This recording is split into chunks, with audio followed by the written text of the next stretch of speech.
Yo soy José Antonio Lorente, soy médico, como el doctor Echeverría, como mi querido amigo Paco. Soy también profesor de Medicina Legal y Forense en la Universidad de Granada y dirijo el Laboratorio de Identificación Genética de esta universidad, que es uno de los más antiguos de España. Lo creamos allá en el año 1990, recién empezado todo esto del uso del ADN.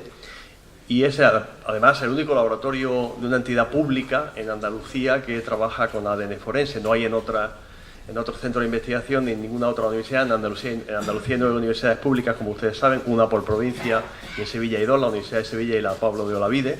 Pues solo la de Granada se dedicó desde hace ya muchos años a trabajar en la parte de ADN forense, lo cual hizo que, como yo les explicaré posteriormente, en un momento determinado, cuando se trató de poner orden un poco en todas esas quejas que tenía nuestra compañera anteriormente, y que tienen su razón, pues dijeron, bueno, ¿dónde podemos empezar a coordinar los resultados? Y este es el tema en el que estamos en este momento envueltos. Yo voy a hablarles para continuar con las charlas magistrales en diferentes aspectos, pero magistrales ambas, las de Eduardo y las de doctor Echeverría, las de Paco. Yo les voy a hablar del procedimiento técnico de lo que estamos haciendo y lo que estamos haciendo más de 80 años después de todo esto que tiene tela. El viernes pasado, o sea, hace 4 días, estaba yo en México, donde tienen unos problemas tremendos con las personas desaparecidas del día a día y de los últimos muchos años, y les decía, digo,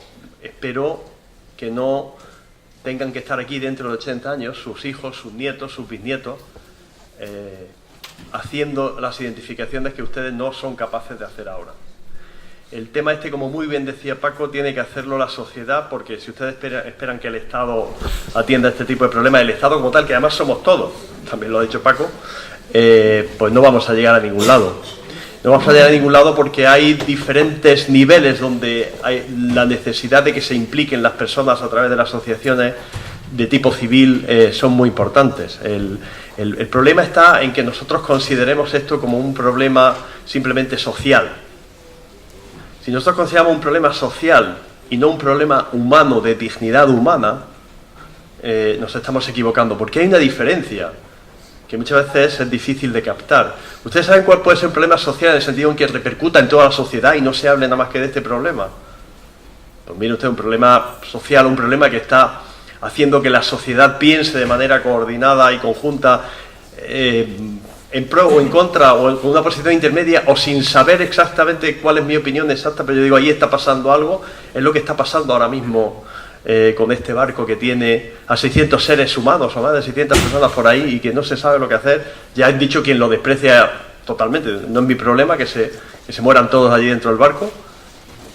El gobierno español ha hecho una oferta, podremos estar de acuerdo o no, pero nos está haciendo pensar. Esto está en la sociedad hoy en día.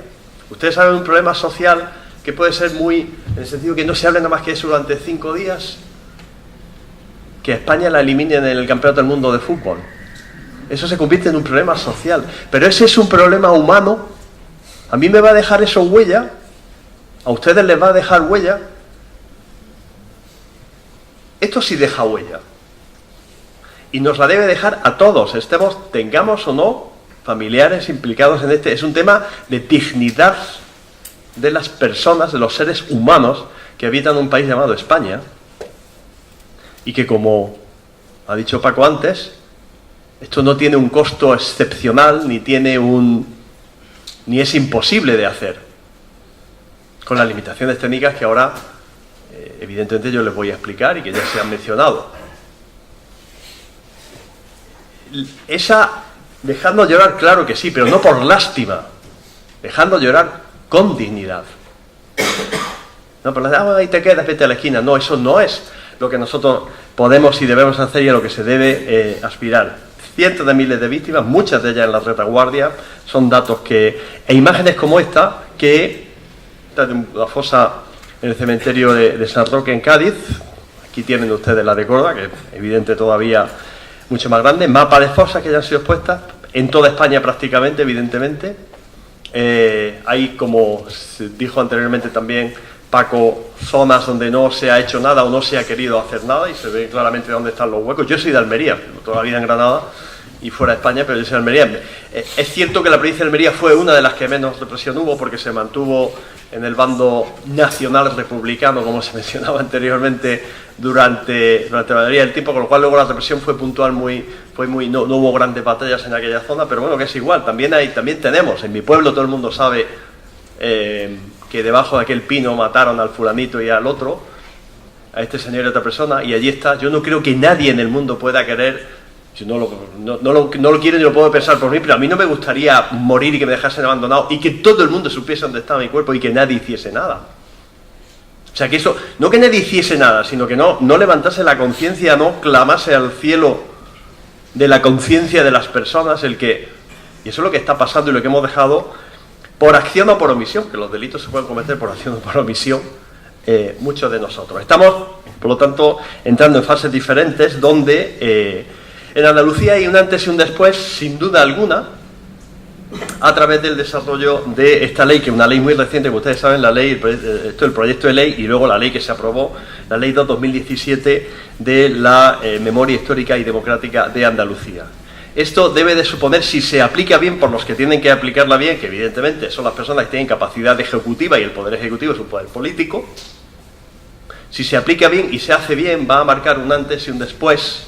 Está empezando a marcarlo. Yo les puedo hablar por la experiencia que yo tengo. Yo soy un técnico, yo soy un médico, una persona que además tiene una implicación, porque siempre la hemos tenido con todos los casos de derechos humanos, igual que lo ha tenido el doctor Francisco Echeverría, Paco, de siempre, estos problemas de manera totalmente desinteresada.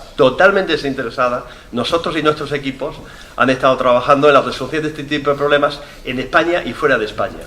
La fosa de Prieranza del Bierzo, que antes lo mencionó Paco también, donde Emilio Silva, por el esfuerzo de su nieto, fue la primera persona identificada con ADN, y lo hicimos nosotros. Y a mí me llamó Emilio Silva, que me conocía porque había visto algunos artículos que yo había publicado desde el punto de vista científico y tal. Le digo, mire usted, doctor Lorente, ¿qué tal? Unos huesos, sí. Bueno, bien, vale, pues le ayudamos. No, es que no tenemos dinero. Digo, nosotros en Granada siempre, en cualquier laboratorio grande, en cualquier centro de investigación grande, siempre hay remanentes que mientras se apliquen para la investigación, es un dinero que evidentemente está bien empleado, son dinero que nosotros generamos, son fondos que gastamos para aplicarlo a la investigación general. Si te sobra ese dinero, tú lo puedes aplicar. Digo, no, nosotros tenemos para hacer esa investigación. Y yo me acuerdo de desplazarme, sería el año 2001, era el año 2001, de ir en mi coche a Prieranza del Bierzo, al lado de Ponferrada, que eso ya sí le suena más a mucho, y traerme unos huesos de unos señores. Me acuerdo de un señor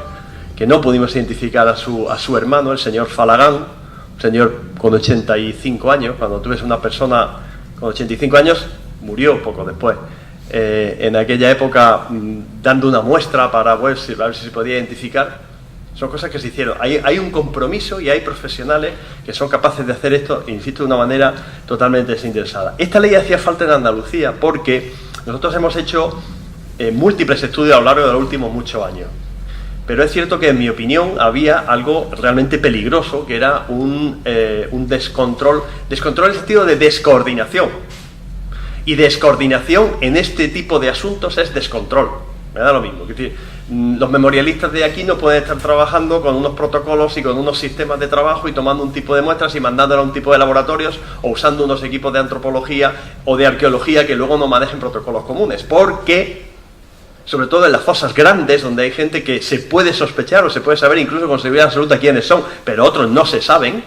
Vean esa carta de este señor de Córdoba, de Valenzuela. ¿En dónde era? ¿En Pontevedra o en Pontevedra? Es decir, si no estamos coordinados, estamos descontrolados, me da lo mismo. Y eso hay que hacerlo. Esta ley, si se aplica bien, por ahora, por lo que yo estoy viendo, se está aplicando bien, se puede hacer. El 8 de julio del 2016, antes de la aprobación ya de esta ley, porque la ley, si ustedes recuerdan, y véanlo ahí, es del 2017, pero como ya estaba en desarrollo, la Universidad de Granada firmó un acuerdo con, y ahí tienen fotos, bueno, a doña Rosa Aguilar, me imagino que la conocen todos ustedes sobradamente, hasta mejor que yo. Ella era entonces consejera, creo que estaba de consejera de Justicia, y por eso es por lo que estaba allí, junto con el que está a su derecha es don Aquilino Alonso, que entonces era consejero de Salud, y ahora le explicaré, justamente en torno a la pregunta que hacía antes esta señora en cómo se tomaban las muestras. ¿Cuál es su nombre, por favor? Florentina. La pregunta que hacía Florentina tiene que ver, en parte, la respuesta con la presencia del consejero de salud, que está a la derecha, y bueno, que está a la izquierda, bueno, a la izquierda de la consejera, y a la derecha pues está un servidor. Se firmó un convenio con la Universidad de Granada con un centro de investigación que es un centro mixto, donde está la Junta de Andalucía, la Universidad de Tal, que es el Centro de Genómica y Oncología, que yo lo dirijo, para que se pudiese centralizar en la universidad, con el apoyo de este centro de investigación, todos los análisis genéticos que fueran necesarios hacer. Entonces, a partir de ahí se comenzó a trabajar. Una cosa muy importante que luego reflexionaremos es que la identificación, como todo en ciencia forense, es un trabajo conjunto. Trabajo conjunto en equipo y por fases. La genética es el ADN, estudio del ADN en la genética, es una técnica más de identificación, que no es ni mejor ni peor que otras. Ni es la mejor ni es la peor. Es una técnica más, que tiene sus indicaciones, que cubre unos huecos que otras técnicas no pueden cubrir. Pero no asocien ustedes nunca jamás, o por lo menos de aquí en adelante no lo hagan, identificación a ADN. Porque identificar a una persona se puede identificar de otras muchas maneras, y no identificar a una persona puede ser que no se puede identificar por ADN. Hay una serie de limitaciones que brevemente les expongo luego, porque esto no es una clase de genética, pero sí para que tengan presente lo que vamos a hacer. Lo que se está haciendo en este momento es crear lo típico. Si yo quiero identificar un cuerpo, técnicamente, como decía Eduardo, son cadáveres, son restos humanos, pero yo hablo de cuerpos porque son cuerpos de personas. Si yo quiero identificar una persona que no sé quién es, y tengo sus huesos, pues yo necesito tener ADN de esa persona y tener ADN de familiares que compartan un ADN con esa persona que no sé quién es, para ver si consigo la identificación. Luego, eso de crear una base con restos óseos y cuerpos sin identificar y otras familiares, es lo obvio, que eso hasta ahí todo el mundo lo entiende. Y a partir de ahí, una comparación. Comparación que debe hacerse siguiendo protocolos similares. En genética forense, en el área del ADN, es cierto que nosotros tenemos desde el principio, desde que surgió el invento este del ADN en ciencia forense del año 86, 85 la primera vez, pero en fin, se empezó a generalizarse a partir del año 88. Por suerte, los grandes líderes de la época, de Inglaterra, de Estados Unidos, de Alemania, pues llegaron a un acuerdo universal para que todos trabajásemos de una manera coordinada. Es decir, que todos estudiamos lo mismo y de las mismas maneras, con muy pequeñas variaciones. Con lo cual, esos datos que se generan son normalmente comparables y compatibles con los que se puedan generar en cualquier otro lugar. Para la muestra de referencia de los familiares, estamos tomando, o se deben de tomar, cualquier material biológico. Lo más normal es lo que la gente llama normalmente, o todos llamamos, yo el primero, las muestras de saliva, que realmente no son muestras de saliva en tanto a cuanto se pueda escupir en un tubito, que también se podría hacer. Pero bueno, tiene problemas de contaminación, degradación, etcétera, que lo normal es introducir un hisopo de estos de algodón dentro de la boca. Entonces, técnicamente lo que estamos tomando son células del epitelio, células epiteliales bucales. Se puede hacer eso, o se puede tomar una gotita de sangre, no hace falta un tubo de sangre, porque sobra ADN para identificar con lo que puede haber una gota, pinchando en un dedo y poniendo esa gotita en ese hisopo de algodón donde se puede enviar. Y esto, evidentemente, como os decía antes, hay que hacerlo bien. Desde que nosotros hemos tomado el control desde la Universidad de Granada para hacer esto hay que hacerlo firmando un protocolo de consentimiento informado, tomándolo delante de un testigo, siguiendo unas instrucciones exactas, o sea, no es que me dan un tubo y lo hago.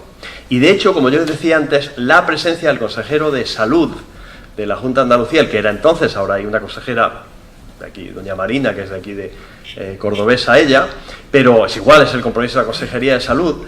La Consejería de Salud, la misión básica que cumple en esto no es otra que la de que se puede facilitar cuando sea necesario el que personal de la Consejería de Salud, o sea, estamos hablando de médicos y personal de enfermería, puedan tomar, si es necesario, las muestras de alguna persona en caso de que no se pueda hacer por parte de otras terceras personas.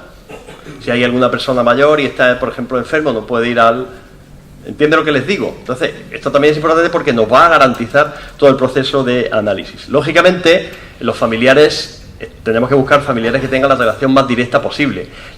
Genéticamente, la mejor persona para identificar a otra persona es siempre su madre. Pero claro, en estos casos, olvidémonos, evidentemente, por el periodo, el lapso histórico tan tremendo, olvidémonos de la posibilidad de tomar la madre de alguna persona que falleciese durante esta represión franquista, tanto en la guerra como posterior. Entonces, tenemos que buscar, luego les enseñaré, nosotros tenemos nuestras tablas con nuestros árboles genealógicos y más o menos se va orientando. Y esto es muy importante hacerlo bien, porque otras veces se han tomado muestras totalmente, digamos, indiscriminadas. Puede ser una hija del hijo de la hija. A partir de ahí, desde el punto de vista genético, empezamos a tener información que no tiene valor.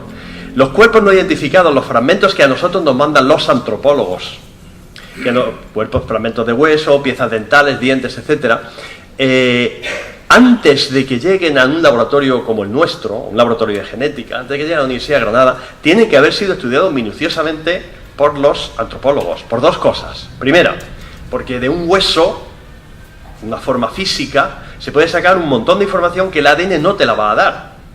Posibles lesiones, posibles causas de muerte, datos que incluso pueden servir para la identificación, no solo para hacer una justicia material lo mejor posible, sino que pueden servir para la identificación, para algún tipo de lesión que tuviese una persona, algún tipo de patología.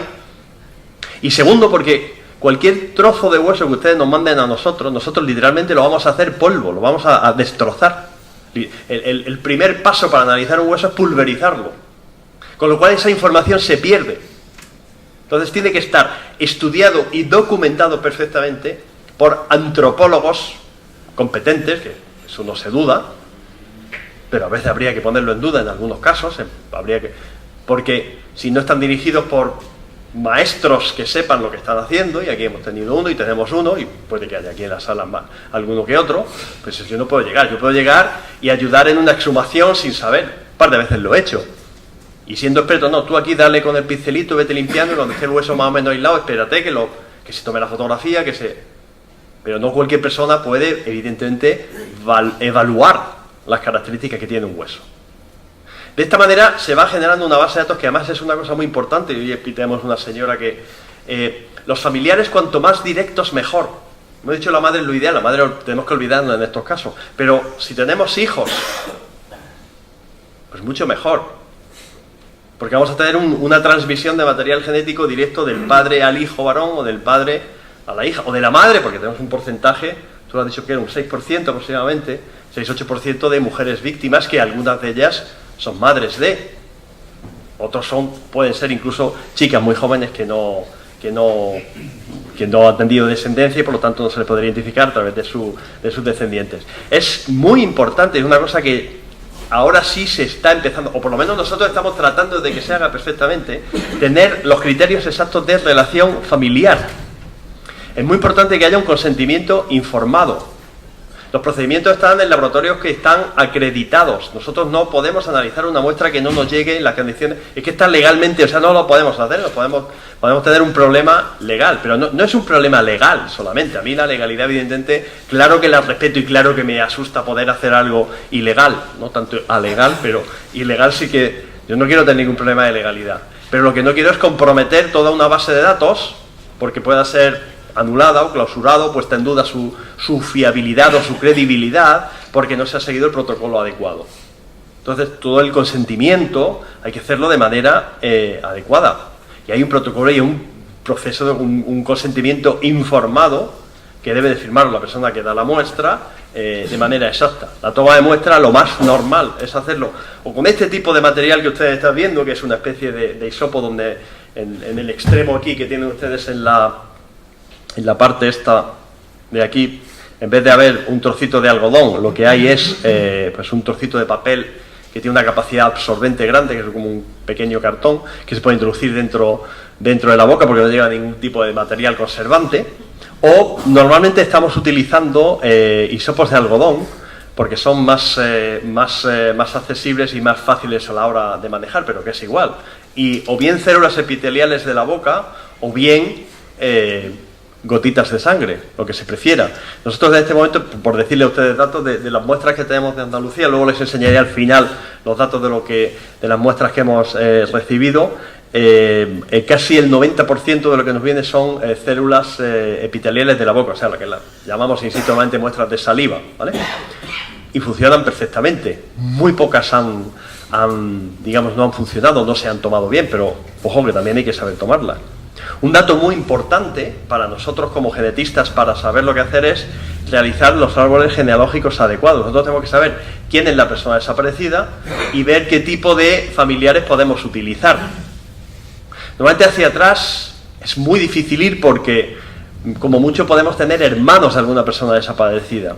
Pero hacia adelante sí que tenemos que tener la descendencia y ustedes saben que hay algunos tipos de ADN que se heredan de manera, vamos a decir así, lenguaje coloquial, exacta de unas personas a otras.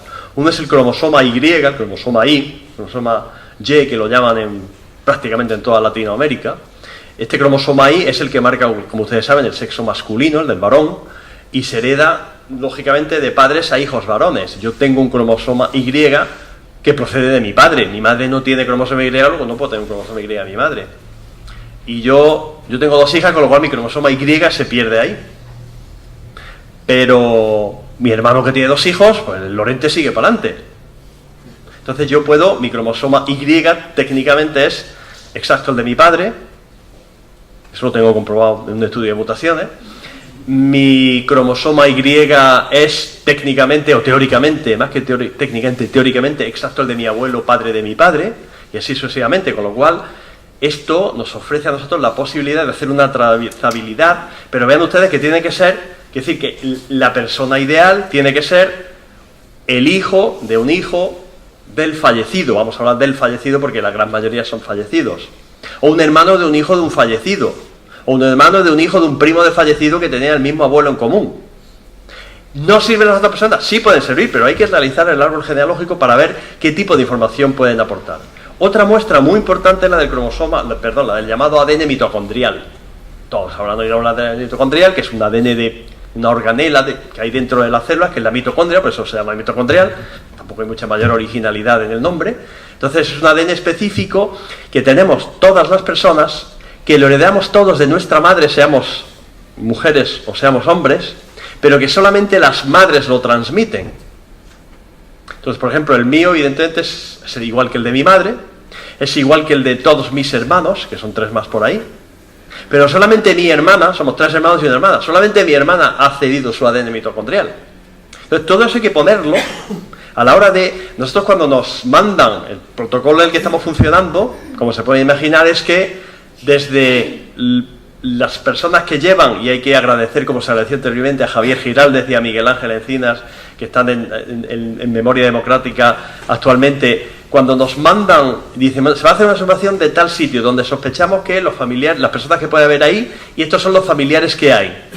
Entonces, lo primero que hace mi equipo, dirigido por el doctor Carlos Álvarez en la Universidad de Granada, es hacer un árbol genealógico, a ver qué tipo de familiares tenemos, para tratar de buscar el familiar ideal, o los familiares ideales, que a veces los hay, y otras veces quedan familiares que son, genéticamente hablando, evidentemente, muy indirectos. Entonces ya tratamos de compensar. Y dependiendo del tipo de material que podamos tener acceso, pues se podrá conseguir en su momento una identificación de mayor calidad o de menor calidad. Nosotros tenemos perfectamente estructurado en tiempos, en plazos, en protocolos. Esto es la primera vez que se ha hecho en Andalucía y se está haciendo desde hace escasamente un año, que es cuando nos pusimos en marcha y cuando se firmó el acuerdo entre la Universidad de Granada y la Dirección General de Memoria Histórica en establecer cuáles son los protocolos, y tenemos unos protocolos larguísimos. Si usted quiere, yo le doy una copia de cuál es el procedimiento analítico, cuáles son los procesos, qué se repite, qué no se repite, cómo se comparan las bases de datos, cómo se introducen los datos. Y una cosa muy importante, que por primera vez, hace escasamente, yo no pude ir, pero fue el doctor Carlos Álvarez, que es el director adjunto de mi laboratorio, tuvimos una reunión en Madrid, en el cual la Comunidad Autónoma de Andalucía, junto con el País Vasco, junto con la Comunidad Autónoma de Navarra, y no pudo asistir a la reunión por los motivos que fueran la Comunidad Autónoma de Cataluña, estamos poniéndonos de acuerdo, que es fácil, técnicamente es fácil, porque los científicos hablamos un lenguaje muy común, luego políticamente puede ser otra cosa, pero estamos poniéndonos de acuerdo en cómo archivar y cómo tener esa información preparada de manera que sea comparable, no solo dentro de una comunidad autónoma grande como es la andaluza, que ya es importante, pero sino entre comunidades autónomas. Porque como que se ha dicho, en Córdoba fueron asesinados y están aquí enterrados personas que no son ni siquiera de Andalucía. O personas que a lo mejor son de Andalucía, pero que no queda ningún tipo de familiar aquí en Andalucía, porque emigraron a donde fuera, al País Vasco o a Cataluña, ojo, a Logroño, a La Rioja. Entonces a lo mejor esas personas se acuerdan, no, yo nací aquí ya, pero mi madre era de Córdoba o de Valenzuela y a su hermano lo mataron. Y yo quiero que identifiquen a mi tío, pero a lo mejor esas personas han acudido al equivalente a la Dirección General de la Memoria Democrática de Cataluña. Y las muestras las tienen allí. Como no podamos compararlas con las que tenemos aquí, no se va a conseguir nada. De eso somos conscientes plenamente desde el principio, pero nunca se había hecho nada excepto reuniones de tipo muy profesional, muy técnico. Pero el profesional técnico no tiene capacidad de ejecutiva política. Yo puedo de manera personal, puntual, comparar un dato, decir una cosa, pero para hacer eso de manera sistemática necesitamos el apoyo global. Y a esta reunión que se hizo en Madrid se hizo porque era el punto ahí central fácil de hacer. La próxima queremos que se haga o en el País Vasco o en Andalucía o en Cataluña cuando aparezcan o cuando puedan venir los compañeros de Cataluña, o en Navarra, que también estuvo, como les decía, la comunidad foral. La próxima reunión se hará y entonces iremos avanzando en cómo comparar todo ese tipo de muestras. Los protocolos están plenamente establecidos. Una cosa para concluir, o ir concluyendo, que queda ya nada, es qué resultados se pueden conseguir y cuáles no.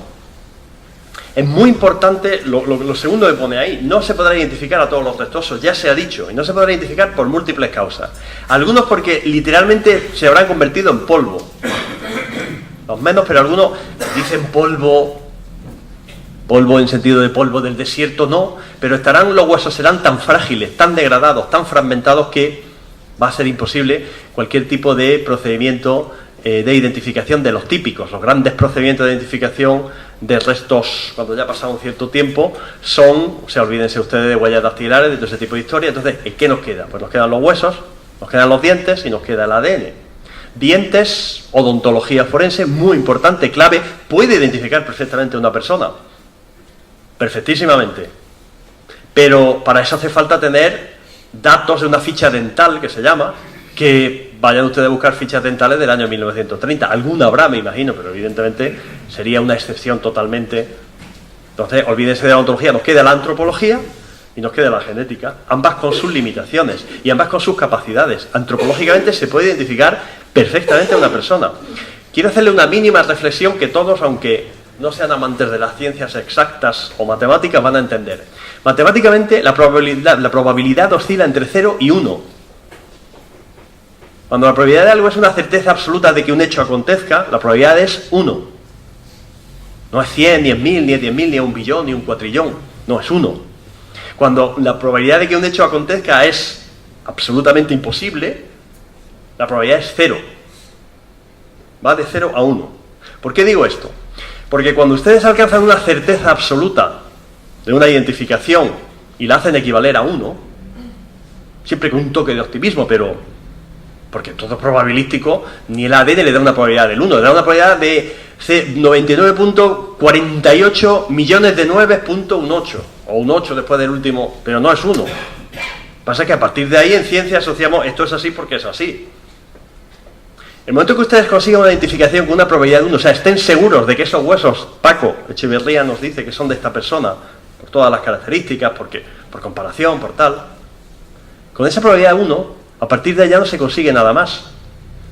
Si yo hago ADN, después de que Paco haya dicho que esté seguro de esta persona, y sale otra probabilidad de 1, ¿qué he ganado? Nada. ¿Cuánto es 1 por 1? 1. Seguimos estando en el mismo lugar.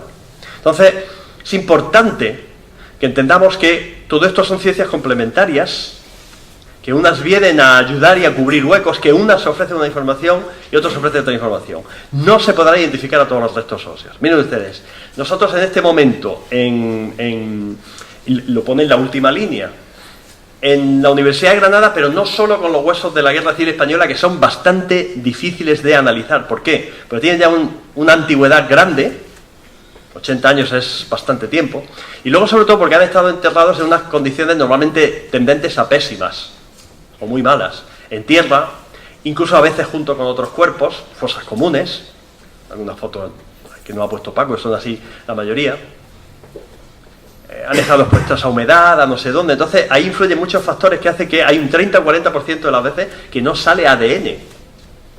O sea, el ADN tiene un componente de mágico, de que sí resuelve las cosas, pero tiene otro componente de realidad. El ADN no deja de ser un material biológico, parte de la vida. Y eso se rompe y se destruye. Ahora bien, aunque haya una limitación técnica, la mayoría de los casos sí que se podrán analizar. ¿Qué pasa? Que hay otras limitaciones, por ejemplo, de la falta de familiares adecuados. Yo puedo tener los huesos de una persona, pero resulta que 2 o 3 generaciones después no tengo datos, porque no se han conseguido por parte de los historiadores, por parte de las personas que realizan toda esta investigación, de cuál es su relación directa con la familia. O porque tengo una muestra que es de la hija, de un hijo, de un hermano, con lo cual la relación del ADN entre esa persona desaparecida y esa persona que viene a darme la muestra es muy baja. Otras veces incluso tenemos casos, que lo estamos viendo ya, no tanto nosotros, que nosotros nos mandan la información, de personas cuyas familias en un momento determinado salieron de España y no quieren saber absolutamente nada de este tema, o incluso de familias que estando en España, pues dicen, no, mire usted, esto, mi familia, mi abuelo, mi bisabuelo murió, tal y cual, pero son los menos, pero que los hay. Esas personas no se identificarán, ¿de acuerdo? Ahora, lo que sí es importante es lo que decís, se puede garantizar que si se obtienen resultados de ADN, las víctimas, los familiares de estas víctimas que hayan dado su muestra de referencia, sí que facilitarán su identificación. Y eso se está consiguiendo progresivamente. El problema de los datos que nosotros tenemos aquí en Andalucía es que hay un estudio por parte de, básicamente yo llamo historiadores de manera general, de personas que tienen que estudiar muy bien los archivos, porque hay mucha información que nosotros hasta ahora hemos venido dando por cierta. En esta fosa hay 23 cuerpos que pertenecen a tales personas de tal pueblo, y luego en la fosa y no hay 23, sino que hay 10 o hay 45. De los cuales puede que sí sean realmente los que se sospechaban, algunos de ellos, o puede que no lo sean. Entonces toda esa mezcla, digamos, de datos, esa falta de rigor histórico porque no se pudo hacer bien hecho en su momento, porque claro, aconteció en época de represión y con muchos años después. Y cuando esto empezó a partir del año 78, 80, con los primeros casos a estudiarse y tal, había muchas personas que habían fallecido, de los que participaron directamente, o había muchas personas que tenían una edad tal que no se acuerdan de los datos. Ustedes, hecho simbólico de víctima de la Guerra Civil Española, víctima de la dictadura franquista y del asesinato que fue Federico García Lorca, digo, pues lo tenemos ahí al lado en Granada, y no hay nada más que testimonios contradictorios de dónde está y de por qué está aquí, por qué no está allí, porque ya se han hecho varios intentos de exhumación, como ustedes saben, con el resultado negativo. Y eso que en el caso de Federico se magnifica como si lo mirásemos con una lupa, pasa igual en otros muchos lugares. Luego es necesario ir acumulando todos esos datos para tener toda esa información. Las situaciones llevadas a cabo, de las cuales nosotros en la Universidad de Granada hayamos recibido ya muestras, o bien de familiares que presuntamente están en ese lugar, o bien directamente de los restos óseos, son de estos lugares que aparecen ahí en la que no voy a nombrar ahora, pero que bueno, son datos que a través de la Dirección General de Memoria Histórica, o si nos preguntan a nosotros, obviamente los podemos ofrecer. Y este es el último dato que yo quería darle. Nosotros hasta este momento hemos analizado, y fíjense ustedes que hay miles, o sea, estamos empezando, justamente, nosotros llevamos escasamente un año analizando de manera totalmente protocolizada y de manera totalmente coordinada con la Dirección General de Memoria Histórica, Memoria Democrática en Andalucía, democrática e histórica, y alineados con otros centros que, como el Instituto Nacional de Toxicología y Ciencias Forenses en España, o como la Universidad del País Vasco, o como...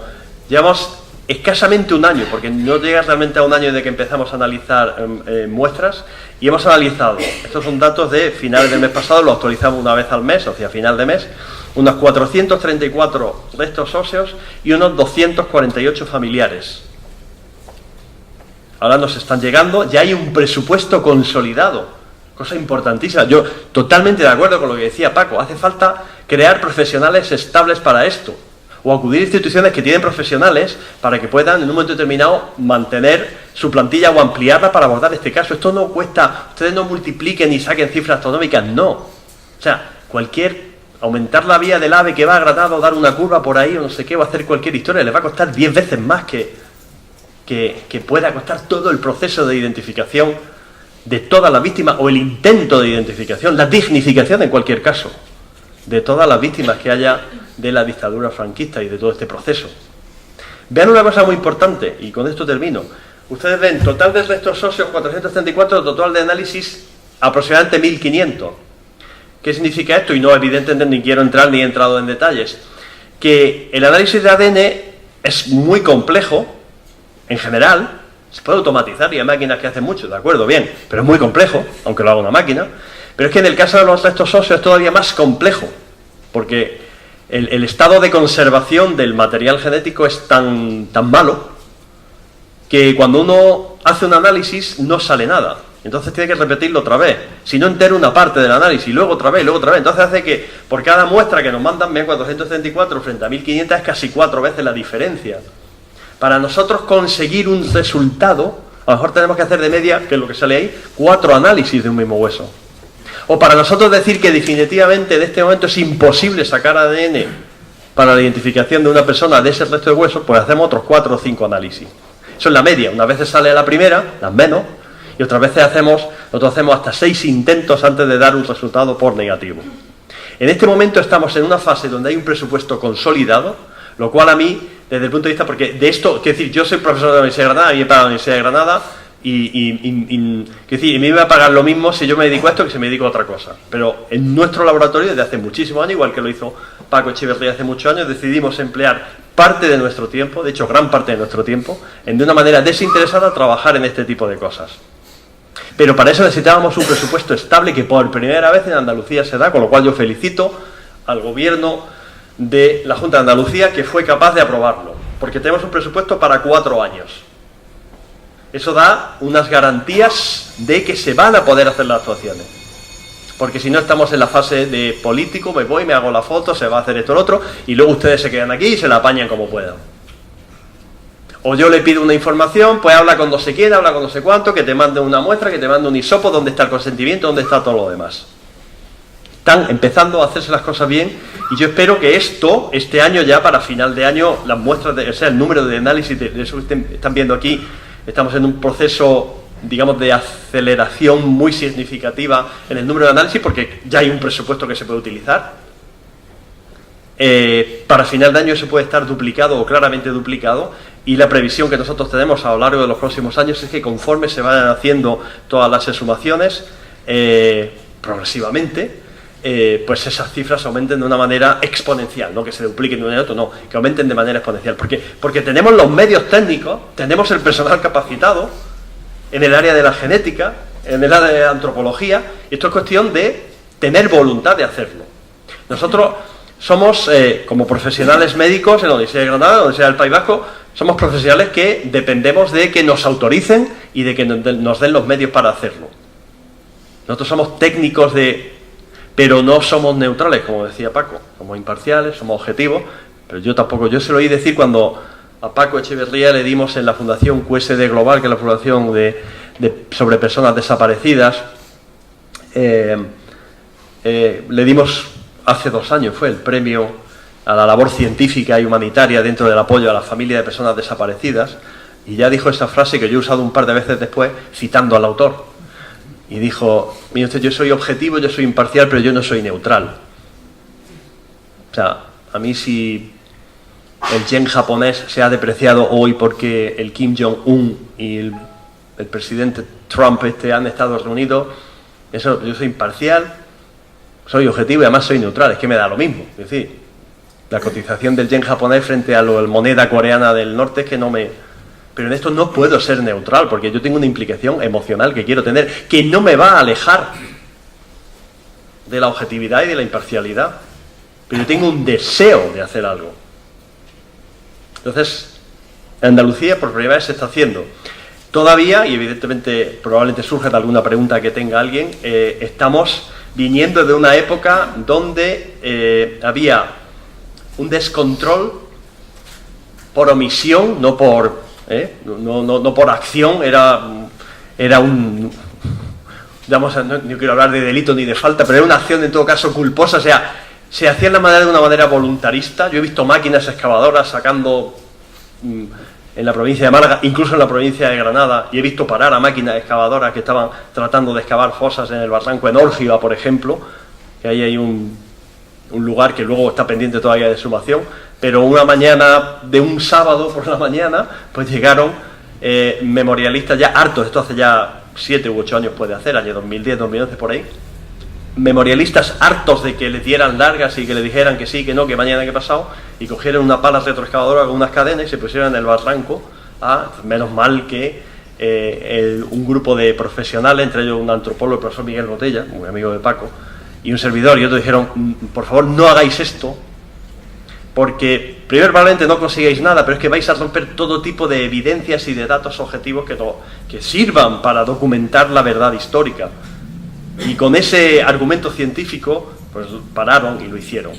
Entonces, a partir de ahora se está trabajando bien. Venimos de una época donde, insisto, se trabajaba de manera descoordinada. Hay un montón de datos generados que están... Nosotros en nuestro laboratorio de la Universidad de Granada tenemos de los últimos 10 o 12 años o más datos genéticos que, bueno, ahora como están en nuestro laboratorio, los iremos lógicamente cargando en la base de datos si podemos, porque habrá que pedir consentimiento y todo lo demás, pero se hará. No son datos desperdiciados. Pero es que aquí ha habido asociaciones memorialistas que han mandado datos, pues a lo mejor a un laboratorio de Madrid, o un informe que hicieron antropólogos que vinieron aquí de no sé dónde. Y esos datos, entonces, no los tienen en memoria democrática. Todo eso hay que rehacerlo. A partir de ahora, yo creo que ya todo lo que se haga se va a hacer bien. Nosotros haremos lo que nos digan que tengamos que hacer, de acuerdo a los protocolos que nosotros hemos impuesto, que son protocolos científicos que están aceptados. Pero yo creo que se abre una época de ilusión en que esto se pueda conseguir y se pueda llevar a fin, que como decía Paco, esto en 1 o 2 legislaturas, con un presupuesto que es que no afecta absolutamente en nada, no se va a desequilibrar el Estado, ni nos vamos a quedar sin pensiones, ni vamos a entrar a aumentar la deuda. Si se quiere hacer, se hace. Y se debe de hacer, por eso de dejarnos llorar con dignidad. Claro que hay que llorar, es bueno llorar. No suelo llorar muy habitualmente, pero cuando uno llora por algo, la sensación esa es el equivalente cuando uno hace deporte, eso de las endorfinas que habla la gente y todo lo demás. Es decir, no es malo llorar, pero no es malo llorar no por inutilidad, no por lástima, sino por dignidad, por pensar en las personas que fallecieron de una manera injusta y totalmente violenta, en una situación donde después de 80 años siguen estando debajo de un pino, como hay 2 personas, porque me acuerdo perfectamente, de mi pueblo del norte de la provincia de Almería, donde no pasó casi nada, por suerte, en la Guerra Civil Española, pues una zona que estuvo controlada por los republicanos hasta el final.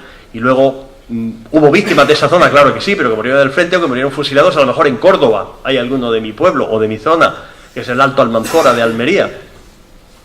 Pero yo sé de un lugar en un pino, en la carretera entre Tíjola y Vallarque, donde hay fusilados y enterrados 7 personas y todo el mundo lo sabe. Y eso no lo han tocado todavía. No puedo pensar que nadie quiera morir y que lo dejen abandonado y que a nadie le ocupe ni le preocupe. Es inadmisible en una mente humana. Y como decía, que esto Paco también lo usaré citando al autor, la obligación nuestra, como decía uno de los familiares, simplemente por sacarlo de donde lo dejaron los que lo asesinaron y lo abandonaron. Nada más que por eso queremos que se hagan las exhumaciones y queremos que todo el proceso se haga bien, que es muy importante, y esa es la única labor que jugamos los científicos en esta materia. Muchas gracias.